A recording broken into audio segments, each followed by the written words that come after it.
তুমি কি ভাবছো একটা বিয়ে করে নিলেই তোমার আত্মীয় স্বজনরা খুশি হয়ে যাবে, তোমাকে কথা শোনানো ছেড়ে দেবে? আরে না না, দাঁড়াও, ওদের কথা তো শেষই হয় না। বিয়ে করলে তোমাকে এবার প্রশ্ন করবে কবে একটা বেবি হবে, পরিকল্পনা করে নাও, বয়স হয়ে গেলে কিন্তু অনেক সমস্যা। ঠিক আছে, এই কথা শুনতে শুনতে তুমি একদিন যদিও বেবি নিয়েও নিলে, কষ্ট করে বেবিকে মানুষ করেও ফেললে, তারপরেও কিন্তু তারা সন্তুষ্ট হয় না। তারপরে তোমায় প্রশ্ন করবে, আরে একটা বেবিতে কিচ্ছু হয় না, মানে অনেক প্রবলেম আছে, আর একটা ট্রাই করে নেওয়া অবশ্যই উচিত, এই যুগে একটা নিয়ে হয়ই না। ঠিক আছে চলো, এই শুনতে শুনতে তুমি যদিও বা রাজি হয়ে আর একটা বেবি নিয়ে নাও, তো দুটো বেবিকে মানুষ করে কষ্ট শিষ্ট সমস্ত কিছু পালন করে তারপরে তারপরে ভাবছো না, তারপর তারা কী প্রশ্ন করে? আরে তাদের প্রশ্ন তখনও শেষ হয় না।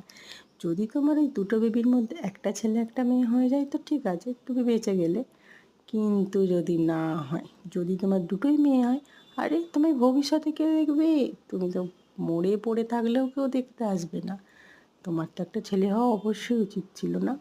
আর যদি দুটো ছেলে হয়, আরে আরে একটা মেয়ে হলে কতই না ভালো হতো, মনের দুঃখের কথা বলতে পারতে, তোমাকে কত যত্ন করতো। ছেলে পরের বাড়ির মেয়ে এসে সব নিয়ে চলে